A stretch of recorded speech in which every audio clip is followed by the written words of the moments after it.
हाँ, Srishti Goyal, Manisha Kumari, Komal Varma, Pinky Chaudhary.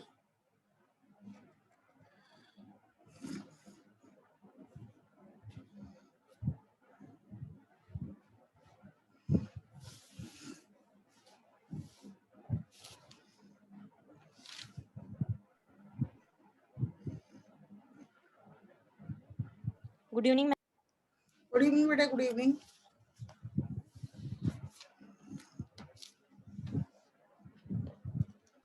Good evening ma'am. Good evening all of you.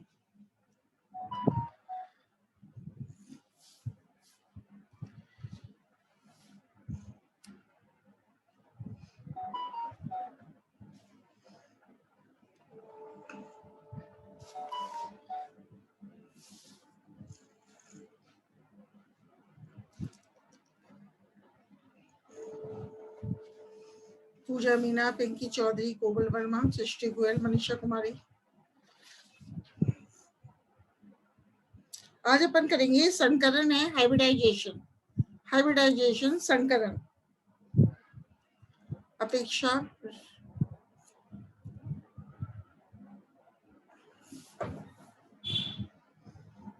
Ma'am.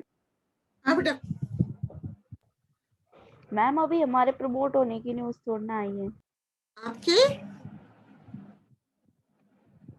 आपके promote बोल रहे हो क्या बेटा? क्या बोल रहे हो आप? बोलो वापस यस बोलो। मैम प्रमोट होने की न्यूज़ छोड़ना आई है अभी तो ऐसी कुछ न्यूज नहीं है बेटा। अभी 3 मई तक तो लॉकडाउन है, फिर उसके बाद देखते हैं। अभी तो कोई बस ये जो उड़ाई थी पोस्टपोन हो गए। ये तो आपने भी पढ़ा होगा ना बेटा? यस मैम, ये तो पढ़ लिया, लेकिन एक मैसेज और आया था तो फिर कंफ्यूजन था, पता नहीं बेटा अभी तो मुझे भी कंफर्म नहीं होगा तो बता देंगे बेटा प्रमोट का, क्योंकि अभी तो कुछ ऐसा नहीं है कि प्रमोट करके। अभी तो यही चलेगा, शायद एग्जाम तो होंगे लेकिन लेट होंगे। Okay ma'am.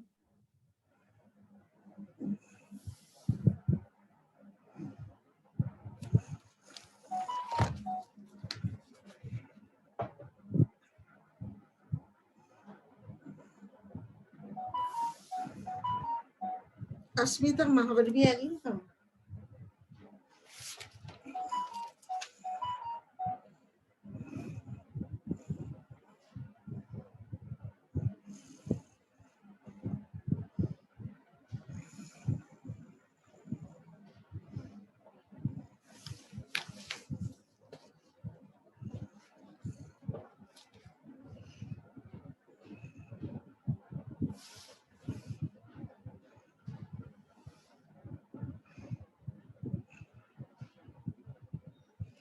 हाँ अपन स्टार्ट करें बेटा। संकरण मतलब हाइब्रिडाइजेशन। तो अब तक प्राप्त जानकारी के अनुसार पादप चयन की प्रक्रिया के द्वारा केवल वे लक्षण ही उपयोगी स्तर तक विकसित किए जा सकते हैं जिनके जीन पौधों में पहले से ही उपस्थित होते हैं। तो चयन विधियों के द्वारा बेहतर जीन्स को पृथक करने में मदद मिलती है, और यह भी आवश्यक है कि पादप चयन की प्रक्रिया द्वारा प्राप्त उत्तम गुणवत्ता वाले पौधों में भी अवांछनीय गुण अप्रभावी जीनों के रूप में छिपे रहते हैं तथा ये समयुग्मजी अवस्था प्राप्त करते ही अभिव्यक्त हो जाते हैं। तो ऐसी स्थिति में इन पौधों में सुधार के लिए कुछ प्रक्रियाएं अपनाई जाती हैं। संकरण हाइब्रिडाइजेशन प्रक्रिया ऐसी ही एक उपयुक्त विधि है। तो संकरण के द्वारा संतति पीढ़ी में विविधताएं वेरिएशंस उत्पन्न होती हैं, और इस विधि के द्वारा किसी नई जीन का निर्माण नहीं होता। मतलब संकरण हाइब्रिडाइजेशन के द्वारा संतति पीढ़ी में वेरिएशंस उत्पन्न होते हैं, विविधताएं उत्पन्न होती हैं, और इस विधि के द्वारा हाइब्रिडाइजेशन के द्वारा किसी नई जीन का निर्माण नहीं होता, बल्कि जनक पीढ़ी के दोनों सहभागियों पेरेंट्स में पहले से उपस्थित जीन्स के रिकॉम्बिनेशंस में नए जोड़े बनने से विविधताएं उत्पन्न हो जाती हैं। तो हाइब्रिडाइजेशन किसे कहते हैं, पादप संकरण किसे कहते हैं, आनुवंशिक रूप से एक ही पादप प्रजाति के दो भिन्न जनक पौधों के मध्य क्रॉस या निषेचन द्वारा संतति पीढ़ी में नई पादप किस्म उत्पन्न करने की प्रक्रिया को प्लांट हाइब्रिडाइजेशन कहते हैं। मतलब व्हाट इज प्लांट हाइब्रिडाइजेशन, तो it is a process of interbreeding between interspecific or intraspecific individuals which produce progeny which may be fertile or sterile। तो इस परिभाषा के आधार पर हम ये कह सकते हैं कि संकरण की प्रक्रिया द्वारा हम दो अथवा दो से अधिक पौधों के इच्छित लक्षण उनसे उत्पन्न संतति पीढ़ी में प्राप्त कर सकते हैं। फॉर एग्जाम्पल, जैसे कि उदाहरण के तौर पर एक पौधे में रोग प्रतिरोधकता एवं दूसरे पौधे में अत्यधिक उत्पादन क्षमता का गुण है, तो इन दोनों जनक पौधों से प्राप्त संतति पीढ़ी के संकर पौधों हाइब्रिड प्लांट्स में रोग प्रतिरोधक क्षमता पर्याप्त मात्रा में पाई जाएगी एवं इसी के साथ इनकी गुणवत्ता भी बेहतर किस्म की होगी। मतलब बेटा अपन एक एग्जाम्पल लेते हैं, एक पौधा तो ऐसा है जो कि रोग प्रतिरोधकता क्षमता रखता है और एक दूसरा पौधा ऐसा है जो कि हाई यील्डिंग कैपेसिटी का है, अत्यधिक उत्पादन क्षमता रखता है। तो अब जब इन दोनों पौधों में क्रॉस कराया जाता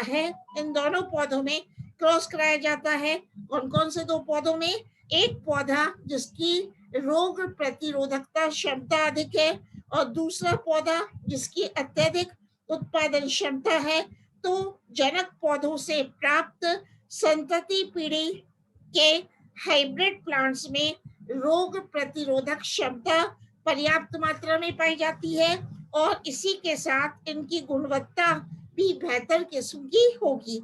अतः संकरण के द्वारा आने वाली पीढ़ी में बेहतर गुण प्राप्त किए जा सकते हैं। तो हम दो जनक पौधों के बेहतर लक्षणों को इनके क्रॉस द्वारा आने वाली पीढ़ी में निवेशित करते हैं। तो विभिन्न उपयोगी फसल उत्पादक पौधों या अन्य महत्वपूर्ण पौधों में संकरण के लिए पादप प्रजनन विज्ञानियों प्लांट ब्रीडर्स को विभिन्न प्रकार की सहायक वस्तुओं या उपकरणों की निरंतर जरूरत पड़ती है, जिनको एक थैले या kit bag, plant breeders kit bag में रखा जाता है। तो मैं एक स्लाइड आपके साथ अब शेयर कर रही हूँ, कौन कौन से हैं देखना बेटा। संकरण में क्या बता रही हूँ, ये वाला लास्ट कर देती हूँ। मतलब ये जो इंस्ट्रूमेंट्स आपको दिखाएं, ये क्या है, पादप प्रजनक के किट में विपुंसन एवं संकरण के लिए प्रयुक्त किए जाने वाले सामान्य उपकरण। ये देख रहे हो आपको क्या क्या दिख रहा है, पॉकेट लेंस, एक तो है पॉकेट लेंस, दूसरा है आपकी चिमटी है, चिमटी कह लो सुई या नीडल, चिमटी है, सुई है और नीडल है। एक बार व्यू कर लेते हैं कौन कौन आया, मोनिका, रेडमी, ठीक है। व्यू या कौन सा है, आपको क्या दिख रहा है, पॉकेट लेंस है, चिमटी है, सुई या नीडल है, कैंची है, देख लो आप, सीजर है, कैंची है, चाकू है, कैंची, चाकू, थैला, ठीक है, लेबल या टैग, यू पिन, पेंसिल व स्पिरिट, ये है। तो ये क्या दिखाए गए हैं, प्लांट ब्रीडर्स किट। मतलब क्या कह रहे हैं कि एक थैले या kit bag, plant breeders kit bag में क्या क्या रखा जाता है। तो वापस से पॉकेट लेंस है, चिमटी है, सुई या नीडल है, सीजर है, कैंची है, पेंसिल है, लेबल या टैग है, यू पिन है, थैला है। तो अब अपन लेंगे हाइब्रिडाइजेशन के प्रकार, संकरण के प्रकार मतलब टाइप्स ऑफ हाइब्रिडाइजेशन। तो जनक पौधों के आपसी संबंधों के आधार पर संकरण की प्रक्रिया निम्न प्रकार की हो सकती है। एक है बेटा अंतकिस्मीय संकरण, इंट्रावेराइटल हाइब्रिडाइजेशन। दूसरा है अंतर किस्मीय संकरण, इंटरवेराइटल हाइब्रिडाइजेशन। क्या बता रही हूँ? एक है बेटा अंत किस्मीय संकरण, दूसरा है अंतर किस्मीय संकरण, ठीक है। और तीसरा सी है बेटा अंतर जातीय या अंतवंशीय संकरण, इंटर स्पेसिफिक और इंट्राजेनेरिक हाइब्रिडाइजेशन। और चौथा है बेटा अंतरवंशीय संकरण, अंतरवंशीय संकरण। तो सबसे पहले किसको बता रही हूं मैं? अंत किस्मीय संकरण किसे कहते हैं? जब संकरण की प्रक्रिया को एक ही किस्म के दो पौधों के बीच संचालित किया जाए तो उसे अंत किस्मीय संकरण कहते हैं। यहाँ प्रयुक्त दोनों जनक पौधे आनुवंशिक रूप से समान नहीं होते और इस संकरण का उपयोग विशेष इच्छित लक्षणों की प्राप्ति के लिए किया जाता है। दूसरा है अंतर किस्मीय संकरण किसे कहते हैं? तो इस प्रक्रिया में संकरण एक ही प्रजाति के परंतु दो अलग अलग किस्मों के जनक पौधों में संपन्न किया जाता है। जैसे कि महत्वपूर्ण कृषि पौधे, कल्टीवेटेड प्लांट्स की अनेक किस्में इस विधि को अपनाकर विकसित की गई हैं। इस विधि को अंतराजातीय संकरण भी कहते हैं, इंट्रा स्पेसिफिक हाइब्रिडाइजेशन भी कहते हैं। नेक्स्ट है बेटा इंटर स्पेसिफिक हाइब्रिडाइजेशन और इंट्राजेनेरिक हाइब्रिडाइजेशन, मतलब अंतर जातीय या अंतवंशीय संकरण। तो इस प्रकार का संकरण नई किस्म या संतति पीढ़ी में कुछ विशेष प्रकार के लक्षणों जैसे रोग प्रतिरोधी या सूखा प्रतिरोधी क्षमता को प्राप्त करने के लिए करवाया जाता है। जब एक ही वंश की दो भिन्न प्रजातियों में क्रॉस करवाया जाता है तो इन महत्वपूर्ण लक्षणों को अभिव्यक्त करने वाले जीन एक प्रजाति से दूसरी प्रजाति के जनक पौधों में स्थानांतरित हो जाते हैं। इस प्रकार के संकरण में हाइब्रिड बिगल, सकर ओज का विकास भी देखा जा सकता है। जैसे तंबाकू, सरसों, गेहूं एवं कपास जैसे कुछ कृषि पौधों में सफलतापूर्वक यह क्रॉस करवाए गए हैं। नेक्स्ट है अंतरवंशीय संकरण, इंटरजेनेरिक हाइब्रिडाइजेशन। यह संकरण की अनूठी एवं दुर्लभ प्रक्रिया है जिसमें दो अलग अलग वंशों के पौधों में क्रॉस करवाकर एक नए पादप वंश को विकसित किया जाता है। जैसे कि रेफेनस के साथ किसको क्रॉस कराते हैं? ब्रासिका को क्रॉस कराते हैं। वह एक है ट्रिटिकेल में ट्रिटिकम के साथ क्रॉस किसको कराते हैं? सीकेल को। मतलब रेफेनोब्रासिका व ट्रिटिकेल कुछ उदाहरण इसकी पुष्टि हेतु प्रस्तुत किए जा सकते हैं जिनमें अलग अलग वंशों के पौधों का संकरण करवाया, जिनमें अलग अलग वंशों के पौधों का संकरण करवाया गया है। हाँ अब बोलो बेटा, कौन बोल रहे हैं? अब बोलो। मैम ऐसे संकरण कराया जाता है तो फिर प्लांट डेवलप होके क्या बनाता है? ट्रिटिकम बनाएगा या फिर सीकेल बनाएगा? क्या बोल रहे हैं? प्लांट डेवलप होकर क्या बनाता है? क्या बोल रहे हो बेटा? हाँ मैम, ट्रिटिकम बनाएगा या फिर सीकेल बनाएगा? वापस बोलो, क्या बनाएगा? मेल फीमेल बनाएगा? क्या पूछ रहे हो? मतलब जो संकरण कराते हैं बेटा तो उत्तम किस्म की क्वालिटी का पौधा बनता है, हाइब्रिड प्लांट बन जाता है। तो आप क्या पूछना चाह रहे हो? मैम मैं ये पूछना चाह रही हूँ कि जैसे ट्रिटिकम और सीकेल इनके बीच हाइब्रिडाइजेशन हुआ तो फिर प्लांट बना, एक डेवलप होके क्या बनाएगा, वो ट्रिटिकम या फिर नहीं सीकेल? नहीं बेटा, एक आपने पूछा ठीक है, ट्रिटिकम के बीच और सीकेल के बीच जब क्रॉस कराते हैं तो हाइब्रिड प्लांट बनता है। तो आप ये पूछना चाह रहे हो कि ट्रिटिकम बनता है, सीकेल बनता है, बेटा इन दोनों की हाइब्रिड वैरायटी बन जाती है। हाइब्रिड वैरायटी का मतलब है इसमें ट्रिटिकम के भी गुण होते हैं और सीकेल के भी गुण होते हैं, तो इसको अपन ने बोला है ट्रिटिकेल। मतलब ये उत्तम वैरायटी का high yielding capacity hybrid plant बन जाता है।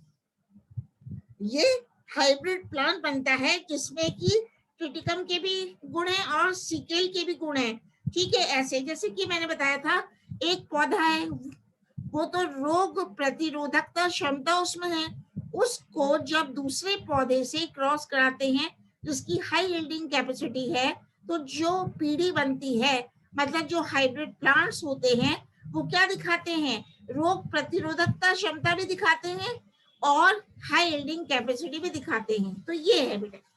अब मेन ऑब्जेक्टिव्स ऑफ हाइब्रिडाइजेशन, संकरण के प्रमुख उद्देश्य क्या क्या हैं, इसके लिए भी एक स्लाइड शेयर करती हूँ। What are the objectives of hybridisation? तो मेन ऑब्जेक्टिव्स ऑफ हाइब्रिडाइजेशन, संकरण के प्रमुख उद्देश्य, तो इच्छित लक्षणों जैसे उच्च उत्पादन, अच्छी गुणवत्ता, रोग एवं सूखा, रोग एवं सूखा प्रतिरोधकता या अनुकूलनशीलता जैसे लक्षणों का समावेश कर नई पादप किस्म विकसित करना। दूसरा है संकरण प्रक्रिया के अंतर्गत जेनेटिक रिकॉम्बिनेशन, जीनीय पुनर्योजन द्वारा अनेक उपयोगी विविधताओं को संतति पीढ़ी में लाना। तीसरा ऑब्जेक्टिव है, तीसरा उद्देश्य है सकर ओज हाइब्रिड बिगर की उत्पत्ति एवं संतति पीढ़ी में इसका उपयोग। नेक्स्ट है एक पादप प्रजनन विज्ञानी के लिए संकरण करवाने से पूर्व मैम निम्न तथ्यों की जांच करना आवश्यक है। पहला है मतलब जनक पौधा एक लिंगी यूनिसेक्सुअल है या उभयलिंगी है, बाइसेक्सुअल है। बेटा इसका मतलब ये हुआ कि before crossing the two plants, मतलब जब प्लांट ब्रीडर दो पौधों के बीच क्रॉस करवाता है तो कुछ तथ्यों की जानकारी उसे पहले ही प्राप्त कर लेनी चाहिए। पहला है बेटा जनक पौधा पेरेंट प्लांट यूनिसेक्सुअल है या बाइसेक्सुअल है। दूसरा नर एवं मादा जनक पौधों की पूर्ण जानकारी प्लांट ब्रीडर को होनी चाहिए। और पुष्प में, फ्लावर में, पुष्प में स्वयं परागण होता है, सेल्फ पॉलिनेशन होता है या पर परागण क्रॉस पॉलिनेशन होता है। नेक्स्ट है फोर्थ है कि पुष्प में, फ्लावर में परागकोश के परिपक्व होने एवं स्फुटित होने की अवस्था किस समय संपन्न होती है, ये एक प्लांट ब्रीडर को ध्यान में रखना चाहिए। मतलब what are the types of objectives of hybridisation, क्या है बेटा? द बेसिक ऑब्जेक्ट और objective of hybridisation is to evolve a variety having maximum desirable characters, for example high yield producing drought, high yield producing drought, disease, pest resistant quality, adaptability to the particular place where it is sown। मतलब अब बता रही हूँ types of hybridisation, मतलब according to the ma'am nature. हाँ बेटा, ma'am संकर ओज क्या होता है? सकर रोज आपके अलग में आएगा बेटा, हाइब्रिड बिगर है। हाइब्रिड बिगर में मतलब जो F1 पीढ़ी में जो प्लांट्स उत्पन्न होंगे उनकी मतलब हाई यील्डिंग कैपेसिटी के होते हैं। तो मैं आपको बताऊंगी ये सकर ओज आपके अलग से चैप्टर है उसका नाम है हाइब्रिड बिगर। तो जब हाइब्रिड बिगर में पढ़ेंगे क्या आपने सकर ओज का मतलब पूछा, सकर ओज को हेट्रोसिस कहते हैं और क्या कहते हैं, हाइब्रिड बिगर कहते हैं।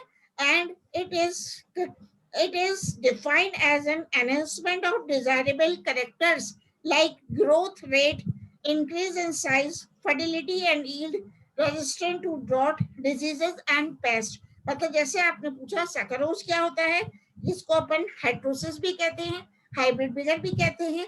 और इसमें क्या होता है बेटा, सकर ओज में कि पौधे की फर्टिलिटी बढ़ जाती है, यील्डिंग कैपेसिटी बढ़ जाती है, पौधे की हाइब्रिड पौधे की यील्डिंग कैपेसिटी बढ़ जाती है, और ये रेजिस्टेंस दिखलाता है to drought, diseases and pest. मतलब जो पौधा है वो रोग के प्रति रेजिस्टेंस दिखलाता है, और जो डिजीज है उसके प्रति भी हाईली रेजिस्टेंट होता है।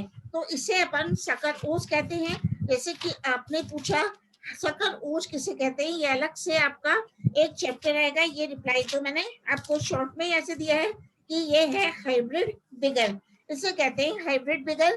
जैसे कि आपने पूछा सकर ओज क्या होता है, कि जब दो अलग अलग आनुवंशिक संगठन युक्त, जब दो अलग अलग आनुवंशिक संगठन युक्त समयुग्मजी जनकों में संकरण करवाया जाता है, तो आने वाली पीढ़ी में सकल हाइब्रिड संतति प्राप्त होती है, जो फिजियोलॉजिकली एवं मॉर्फोलॉजिकली दोनों ही जनकों से बेहतर होती है। तो ये होता है बेटा हाइब्रिड बिगर। एक मिनट, प्रिया राठौर आ गई। मतलब मेन तो आप समझ लो, सकर पादपों की जनक पीढ़ी से श्रेष्ठता या उत्तम गुणवत्ता की अभिव्यक्ति को हाइब्रिड बिगर कहते हैं। मतलब बेटा जब दो पौधों में क्रॉस कराते हैं तो जो अपन को पीढ़ी मिलती है, मतलब अपन को जो पादप प्राप्त होते हैं, सकर पादप प्राप्त होते हैं, वो उत्तम गुणवत्ता के होते हैं। मतलब उत्तम गुणवत्ता, जनक पीढ़ी से उत्तम गुणवत्ता के पौधे प्राप्त होते हैं, उसे अपन क्या कहते हैं, सकर ओज कहते हैं, हाइब्रिड बिगर कहते हैं। तो अभी मैं बता रही हूँ टेक्निक्स ऑफ हाइब्रिडाइजेशन, संकरण की क्रियाविधि। मतलब अध्ययन की सुविधा के लिए संकरण की क्रियाविधि को कुछ चरणों में, कुछ स्टेप्स में विभेदित किया जा सकता है। पहला है what are the techniques of hybridisation, में समझा रही हूँ। Selection of the parent plants, जनक पौधों का चयन। दूसरा है इमैस्कुलेशन, जिसको बोलते हैं विपुंसन। तीसरा इमैस्कुलेशन है, दूसरा है इमैस्कुलेशन, और तीसरा है बैगिंग, टैगिंग एंड लेबलिंग। तो पहले मैं बात कर रही हूँ जनक पौधों का चयन। मतलब संकरण प्रक्रिया द्वारा संतति पीढ़ी में कौन से वांछित लक्षणों का समावेश करना है, इसी तथ्य को ध्यान में रखकर जनक पौधों का अर्थात नर एवं मादा जनक का चयन किया जाना चाहिए। इसके लिए इन जनक पौधों का चुनाव जहां तक संभव हो स्थानीय पादप आबादी, लोकल प्लांट पॉपुलेशन से किया जाता है, क्योंकि ये जनक पादप स्थानीय परिस्थितियों के अनुसार पहले से ही अनुकूलित हो चुके होते हैं। इसलिए विद्यमान परिस्थितियों में इनका चयन पादप प्रजनन या संकरण संबंधी प्रयोगों के लिए पूर्णतया उपयुक्त कहा जा सकता है। तो संकरण की प्रक्रिया में जनक पौधों का चयन ही महत्वपूर्ण नहीं है, बल्कि इनमें होमोजाइगोसिटी का होना भी आवश्यक है। एक स्लाइड फिर से शेयर कर देती हूँ, वही वाली, कि मतलब अपन को क्या बता रही हूँ मैं, selection of the parent plants. तो जैसा कि मैंने बताया, संकरण की प्रक्रिया में जनक पौधों का चयन ही महत्वपूर्ण नहीं है, बल्कि इनमें होमोजाइगोसिटी का होना भी आवश्यक है। ठीक है, इस आवश्यक लक्षण की जनक पौधों में उपस्थिति के लिए इन पौधों को अलग अलग स्थानों में उगाकर इनमें बार बार सेल्फ पॉलिनेशन, स्व परागन करवाया जाता है। जनक पौधों के मल्टीप्लिकेशन, गुणन, जनक पौधों के पुष्पन, फ्लावरिंग, जनक पौधों के पुष्पन एवं इनके परिपक्व एवं जनक पौधों के पुष्पम एवं इनके परिपक्व होने के समय का भी ध्यान रखना पड़ता है। दूसरा है इमैस्कुलेशन, विपुंसन। इसमें क्या करते हैं, ये कार्य केवल मादा जनक पौधे में किया जाता है। मतलब emasculation is done only the female parent plant. मतलब यह कार्य इसका विपुंसन इमैस्कुलेशन केवल मादा जनक पौधे में किया जाता है। यहाँ स्वनिषेचन को बाधित करने के लिए इन पुष्पों से पराग कोशों या पुंकेसरों को हटा दिया जाता है। इस प्रकार मादा जनक फीमेल पेरेंट पौधे के पुष्पों से पराग कोशों को हटाने या नष्ट करने को विपुंसन एमैस्कुलेशन कहते हैं।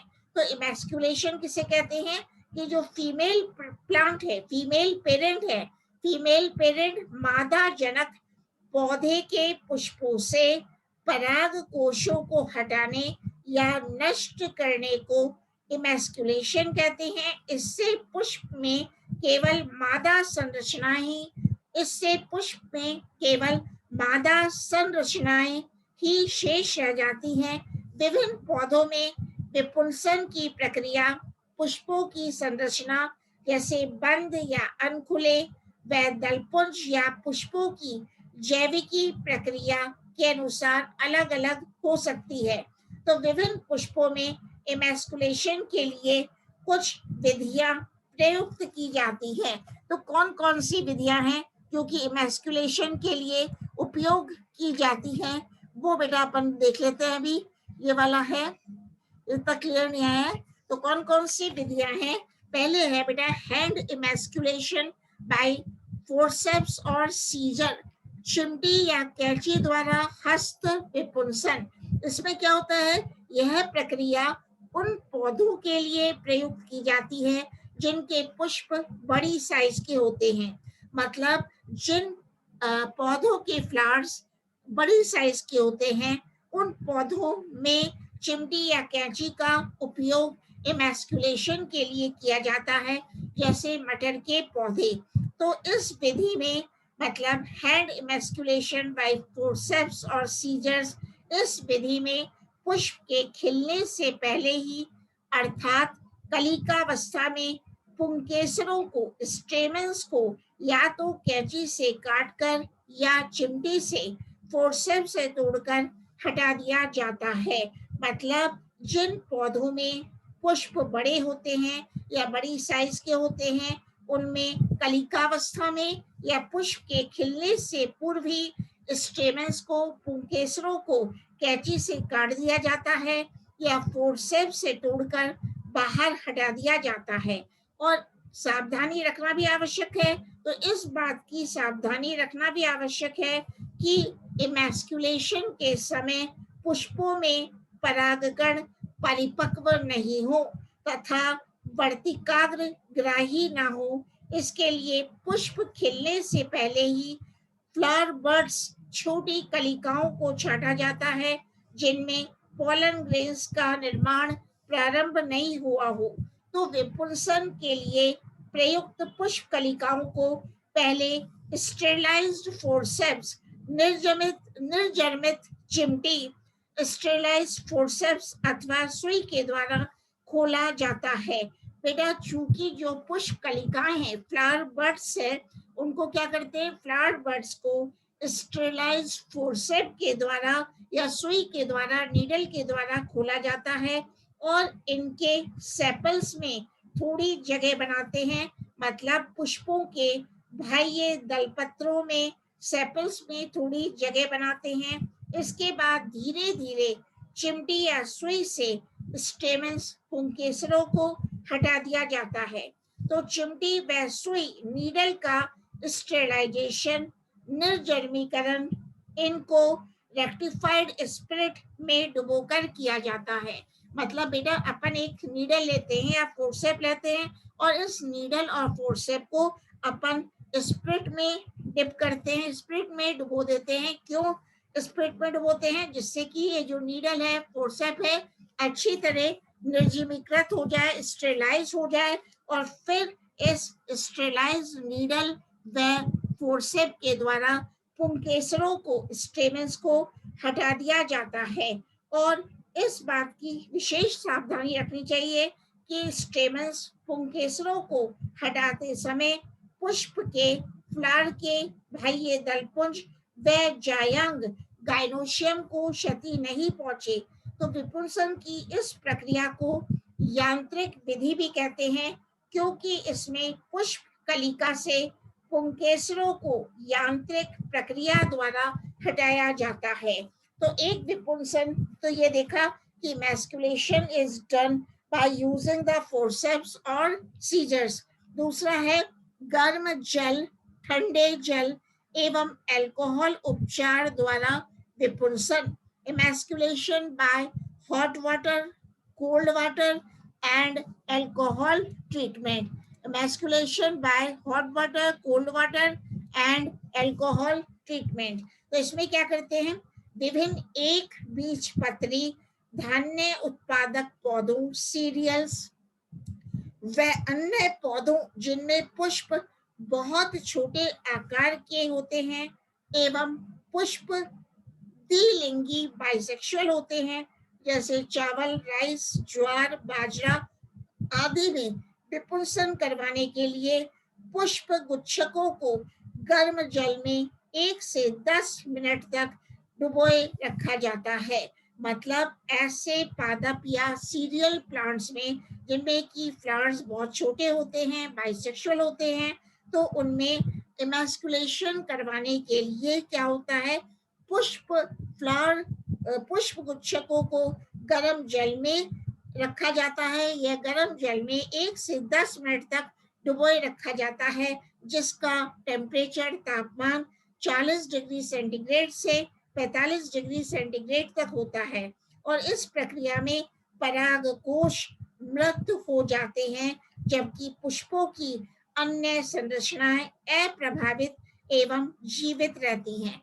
परागकोश क्यों मृत हो जाते हैं, क्योंकि पुष्प को अपन 1 से 10 मिनट तक गर्म जल में डुबोए रखते हैं, तो परागकोश मृत हो जाते हैं। इसी प्रकार हिमीकृत शीतल जल ठंडा पानी में 0 डिग्री सेंटीग्रेड से 6 डिग्री सेंटीग्रेड तक या 57% अल्कोहल में भी 10 मिनट तक डुबोए रखने से इन पुष्पों के परागकोश मर जाते हैं। कुछ पौधों में तो अल्कोहल में 10 सेकंड का उपचार ही परागकोशों को मृत करने में पर्याप्त होता है, परंतु अल्कोहल के उपचार में समय का ध्यान रखना बहुत जरूरी है, क्योंकि ज्यादा समय तक पुष्पों को अल्कोहल में डुबोए रखने से इनके जायांग या मादा जनन संरचनाओं पर दुष्प्रभाव पड़ता है तथा ये मर भी सकते हैं।